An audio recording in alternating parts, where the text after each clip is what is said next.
안녕하세요. 부겐힐링입니다. 이번에 함께하는 책은 법구경입니다. 참된 삶을 추구하는 이들에게 삶의 지혜를 깨우치고 마음 깊숙이 심어주는 진리의 말씀 이제 들려드리겠습니다.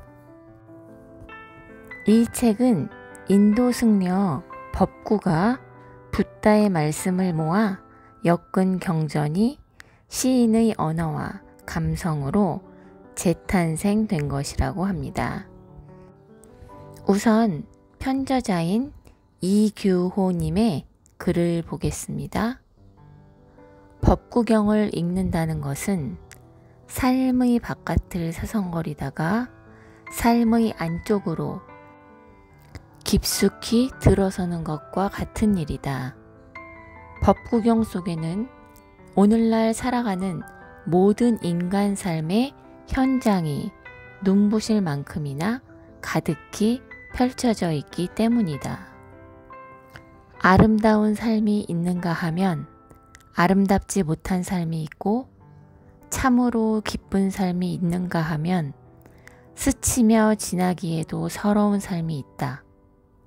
숭고한 삶이 있는가 하면 그지없이 비천한 삶이 있고, 안타까운 삶이 있는가 하면 버려질 수밖에 없는 삶도 가득 들어있다.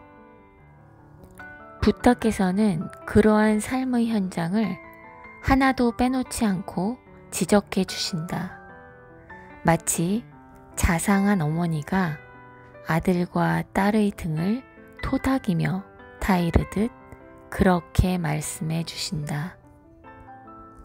먼저 삶의 바깥을 보게 하고 다시 삶의 안쪽을 들여다보게 하며 마침내는 삶의 안팎을 한꺼번에 보여주시며 그 의미를 일깨워 주신다. 그래서 법구경은 즉 진리의 말씀인 것이다. 법구경 이 불교 경전 중에서 가장 널리 알려지고 많이 읽힐 수 있었던 것도 불교의 어려운 오의를 나열하기보다는 삶의 현장을 확연히 보여주어 행위의 지침으로 삼게 했다는 점 때문일 것이다. 나는 이 책에 그러한 법구경을 읽어온 내 나름의 독후감을 적어 놓았다. 독후감에 지나지 않는 작은 글들을 나는 가까운 벗들에게 살뜰히 읽어주고 싶었을 뿐이다. 이 책을 쓴 의도는 그만큼 단순하다. 불교의 어려운 오의에는 나는 아직도 까마득하기만 하여 그것에서는 이만큼 멀리 떨어져 있다. 다만 오늘을 사는 우리가 이토록 귀한 붓다의 말씀을 지금 새삼 들을 수 있다는 큰 기쁨을 위하여 이 책을 썼을 뿐이다. 이 책이 독자들의 가슴속에 깊이 뿌리 내릴 수 있는 진리의 말씀이기를 간절히 바람하지 않는다. 이규호. 이 책에 이런 글이 있습니다. 선을 버리는 것은 나를 버리는 것이다. 욕심과 방탕과 음욕과 분노와 어리석음에서 완전히 벗어날 수 있는 사람이라면 그야말로 붓다의 제자일 수 있을 것이다. 그러나 그런 것들로부터 완전히 벗어나기가 어렵다고 해서 포기해서는 안 된다. 그것은 곧 나 자신을 버리는 결과이기 때문이다. 세상에는 조금 아는 것을 가지고 스스로 많이 안다 하여 교만함의 꼬리를 흔들어대는 사람이 얼마나 많은가. 그것은 마치 쇳불에 앉은 개미가 소의 머리가 흔들리는 것이 자기 탓이라고 생각하는 것과 다를 바 없다. 또 인도의 속담처럼 해가 저물면 우리가 이 세상에 빛을 준다고 생각하는 반딧불과도 별 차이가 없다. 부다께서 제자들에게 말씀하셨다. 4가지 종류의 구름이 있다. 천둥은 치면서 비를 내리지 않는 구름, 비는 내리면서 천둥은 없는 구름, 천둥도 치고 비도 내리는 구름, 천둥도 치지 않고 비도 내리지 않는 구름이 그것이다. 경전을 소리내어 읽고 그 뜻을 잘 알면서도 남에게 설해주지 않는 사람은 천둥은 치면서 비가 오지 않는 구름과 같은 사람이다. 몸가짐은 점잖고 열심히 선행을 하지만 경전을 읽지도 않고 듣지도 않으면서 남에게 말하기를 좋아하는 사람은 비는 내리지만 천둥은 없는 구름과 같은 사람이다. 계행을 지키지도 않고 선행도 하지 않으며 경전을 읽지도 듣지도 않으며 남을 위해 말하지도 않는 사람은 비도 내리지 않고 천둥도 치지 않는 구름과 같은 사람이다. 계행을 잘 지켜 몸가짐이 점잖고 배우고 읽기를 좋아하며 남을 위해 설하기도 좋아하고 남으로 하여금 그것을 받아들이게 하는 사람은 비도 내리고 천둥도 치는 구름과 같은 사람이라고 한다. 그런 것이다. 세상에는 여러 종류의 사람이 있다. 부다께서 말씀하신 4종류의 구름과 같은 사람이 있는가 하면 도무지 그에는 미칠 수 없는 종류의 사람들도 많다. 현명한 사람이 있는가 하면 어리석은 사람이 있다. 교만한 사람이 있는가 하면 필요치 않은 사람이 있다. 사물을 분별할 줄 아는 사람을 만나라. 그와 함께하여 그의 지혜에 젖고 그 물을 마셔라. 유대인들이 즐겨 쓰는 격언을 소개한다. 정욕은 처음엔 거미줄과 같이 가느다라지만 나중에는 새끼줄처럼 굵어진다. 정욕은 처음엔 타인처럼 보이나 다음에는 손님처럼 보이고 마지막에는 주인이 되고 마는 것이다. 우리들의 어리석음이 거미줄처럼 가늘 때 우리 자신을 되돌아보자는 것이다. 정욕이 우리의 주인이 되기 전에 되돌아보자는 것이다. 모든 사람은 능히 그것을 깨우칠 능력이 있다. 선을 버리는 것은 나를 버리는 것이다.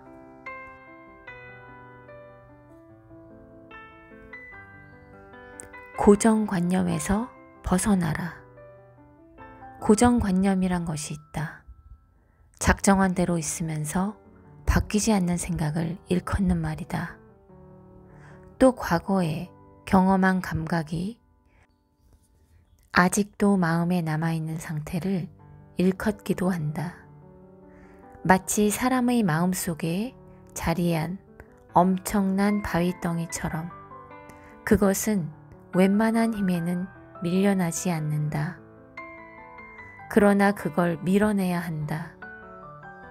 마음속에 들어앉은 그 고체덩어리의 자리에 새롭고 선한 생각을 끊임없이 밀어 넣어야 하기 때문이다. 알베르 까미는 이렇게 말했다. 사람들은 그저 몇 가지 익숙한 생각들만을 가지고 살아간다. 2-3가지 생각들을 가지고 이리저리 떠돌며 이 사람 저 사람을 만나면서 그 생각들을 반들반들해지도록 닦아지니거나 변모시킨다. 이것이 바로 나의 생각이라고 말할 수 있는 자기 나름의 생각을 갖는 데는 10년이 걸린다. 이미 썩어버린 생각들은 폐기시켜라. 탐욕하고 다투며 그리하여 끝없이 어리석음의 미로만을 헤매이던 낡고 병든 생각들은 과감히 버려라. 생각하는 마음이 방일하지 않으면 지혜의 높은 집은 이미 그대 몫이다. 그대는 거기서 얼마든지 자유로울 수 있고 편안해질 수 있다. 인간의 삶은 목숨 하나만으로 영이 되는 것이 아니다. 여러 가지 다양한 삶의 형태가 하나의 커다란 축을 이루면서 삶이라는 새로운 울타리를 만들어낸다. 그러기 위해서는 생명과 직결된 의사도 필요하고 끊임없는 욕구를 충족시키기 위해서는 자기보다 힘센 자를 필요로 한다. 그래서 친구도 필요하고 연인도 필요하며 부모가 필요하고 형제를 필요로 한다. 그러나 인간에게 참으로 필요한 것은 지혜다.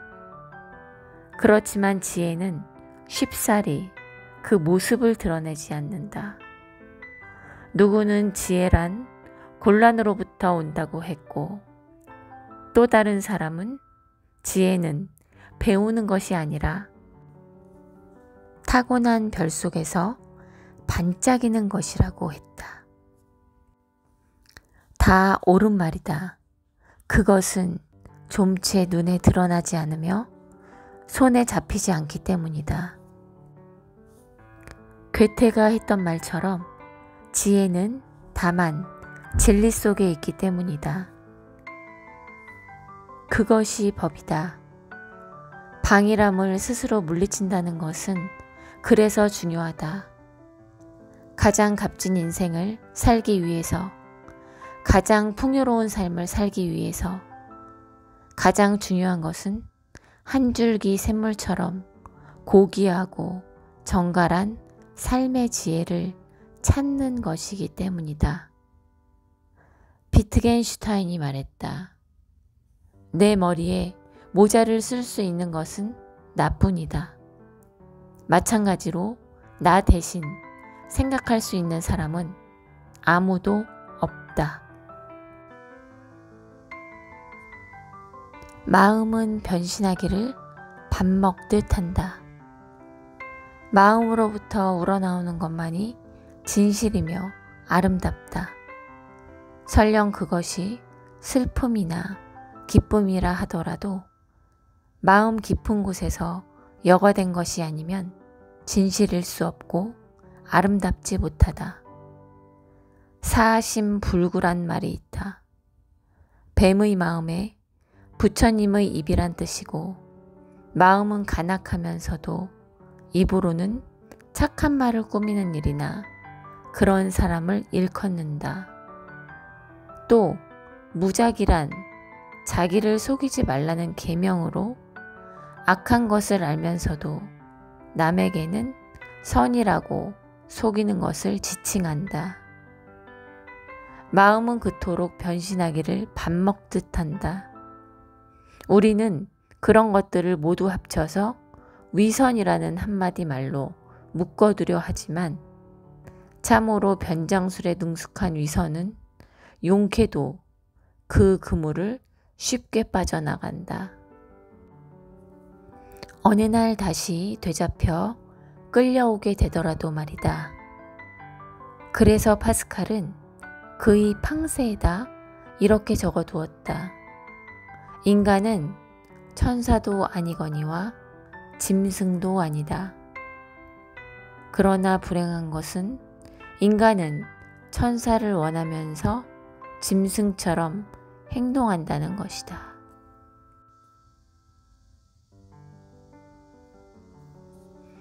가끔씩 마음을 쉬고 생각을 멈춰라.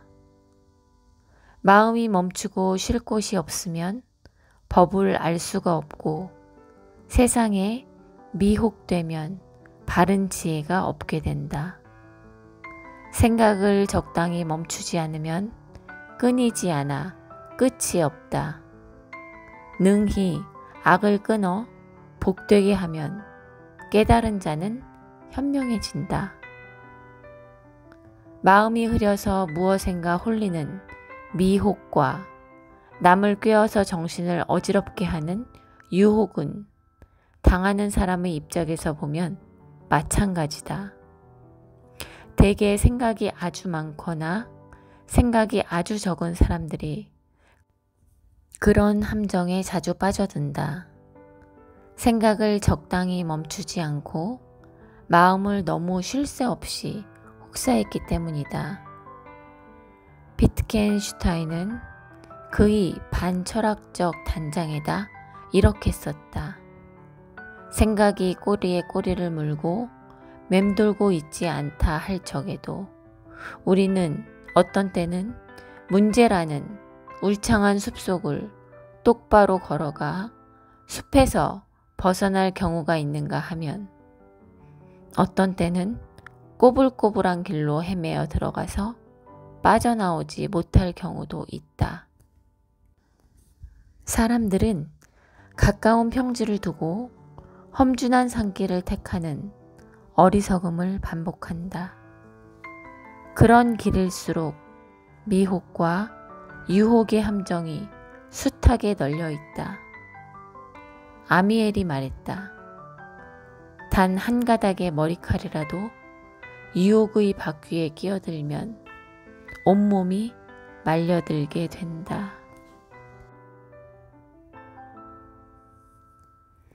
자연에 순응하는 삶은 도리에서 벗어나지 않는다. 파스칼이 사람은 자기 자신을 알지 않으면 안 된다고 말한 것은 그것이 진리를 발견하는 데는 별 소용이 없다고 하더라도 적어도 그 자신의 생활을 통제하는 데는 필요하다고 생각했기 때문일 것이다. 스스로를 통제할 수 없는 것은 그만큼 자기 자신을 모르는 탓이다. 그것은 사람이 하나의 기계를 시동케 하고 끊임없이 가동시키며 필요에 따라 일체의 동작을 중지시킬 수 있는 것과 마찬가지다. 기계의 구조에서부터 그 역학관계를 충분히 알지 못하면 기계를 가동시킬 수 없기 때문이다. 그래서 남이야 일을 하건 안 하건 넘보지 말고 항상 스스로의 몸을 살펴 바른 것과 바르지 않은 것을 깨달으라는 것이다.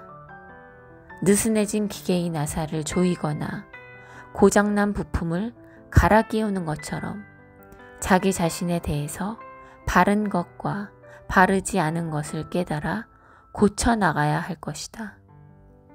자연에 순응하는 삶은 도리에 벗어나지 않는다. 도리에 벗어나지 않는 삶은 마치 벌이 꽃에 모여들어 빛깔과 향기는 건드리지 않고 꿀만을 취해가는 것과 같다. 바른 삶은 깨달음 속에 있다. 그 깨달음은 한 송이 꽃의 꿀처럼 고여있다. 많은 비구들의 삶처럼 그대 역시 빛깔과 향기는 건드리지 않고 꿀만을 따올 수 있을 것인지는 오로지 그대가 하기에 달려있다. 애덤 스미스는 그의 도덕 정조론에서 이렇게 썼다. 타인의 더욱 큰 이익을 위하여 자기 자신의 이익을 희생시키는 것은 도대체 무엇인가? 가장 강력한 이기심의 충동을 이렇게 억제하는 것은 인간애라는 친절의 힘도 아니고 자연이 인간의 마음에 일으킨 인애라는 미약한 불꽃도 아니다. 결국 그것은 이성이며 심의와 양심과 가슴 속에 살아있는 사랑이며 내적인 사랑이다. 그렇다. 붓다를 만나는 건 살아있는 사랑을 만나는 것이다. 거기에서 이성을 배우며 심의와 양심과 내적인 사랑을 수련하는 것이다.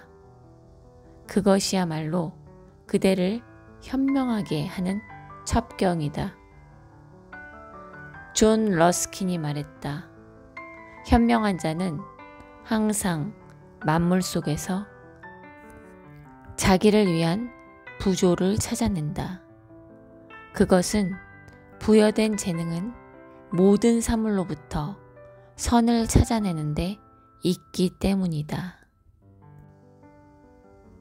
이 책은 오늘을 살아가는 사람들에게 긍정적이고 모범적인 삶의 지침을 명확히 제시해 주고 있고, 너무 주옥과 같은 글들이 많아서 한 편의 영상에 담아서 다 읽어드리지 못할 것 같습니다. 그래서 5번의 영상으로 나누어서 이 글을 들려드리고자 합니다. 독자 여러분의 영혼을 평온하고 편안하게 도와드릴 수 있다면 그 자체로 너무 기쁠 것 같습니다. 그럼 오늘은 여기까지 마치고 다음 시간에 법구경 2탄으로 다시 찾아뵙겠습니다. 함께 해주셔서 정말 감사합니다.